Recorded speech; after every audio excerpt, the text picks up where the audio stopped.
ng bayan ay bumaliktad kay Marcos. Dati daw tagapagtanggol naman daw ako kay BBM sa lahat ng nambabatikos. Marami ang umiyak kasi grabe daw ako magtanggol noon, pero ngayon iniwan ko na si Marcos. Nanginayang sila sa akin kasi ang galing ko daw magtula at sumagot. Lahat daw ng tinitira ko ay tumino at natatakot. Kapag naririnig daw nila ang Makata ko, yung buhay nila ay parang nalalagot. Sa lahat ng mga nagtatanong, ito na ang aking sagot. Bilang Makata ng bayan, ang ipinagtatanggol ko ay ang tunay na may malasakit sa inang bayan.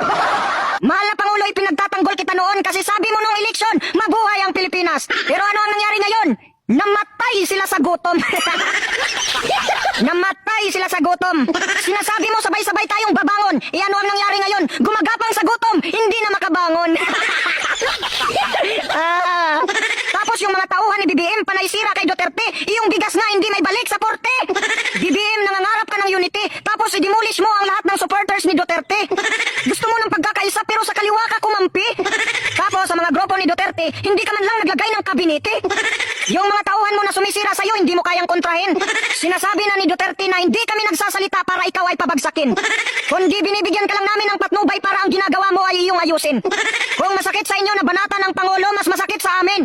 Kasi kami ang grabe magtanggol at manalangin. Mga loyalist, huwag nyo kaming gawing sinungaling. Matuto kayong umamin na dahil sa pagkonsinti ninyo si BBM ay malapit na mahulog sa bangin. O si Tatay Duterte kapag binatikos ni Lini ay kanyang kakaibiganin. Pero kapag ikaw ang binatikos, gaganti ng palihim. Yung ICC daw ay hindi papasukin. Pero ngayon, biglang nagiba ang ihip ng hangin. Pag sabi ng terorista na ang ICC ay papasukin, aba, pinapasok mo din. Ganyan ka pala kamasunurin.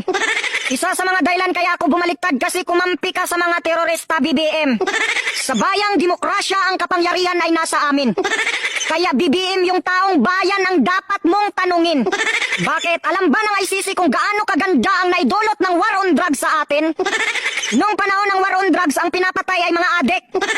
Pero ngayon, mga inosente na ang pinapatay ng mga adik. Tapos, sa administrasyon mo, maraming pulis ang durugista na gumagawa ng krimen. Disiplinado kasi ang mga tao sa panahon ni Duterte. Pero ngayon, lantaran na, pati pagsisinghot, binablag na ng mga piste. Tinatanong kasi si BBM kung sa mga durugista, ano ang kanyang masasabi? Tapos ang sagot niya, sige, tuloy nyo lang ang ginagawa nyo, ano ka, sa adik ka naman kumampi?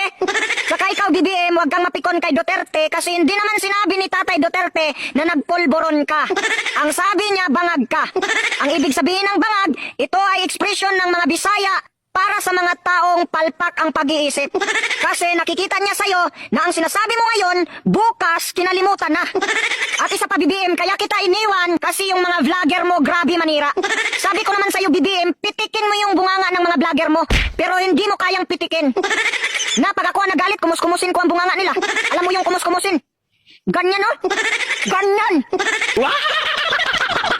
Mga minamahal kong kababayan, ipagdasal natin ang ating mahal na Pangulo naway magtagumpay sila sa kanilang pakikipaglaban laban sa mga kawatan. Mahirap man itong gawin sapagkat ang makakalaban nila ay ang kanilang mga sarili.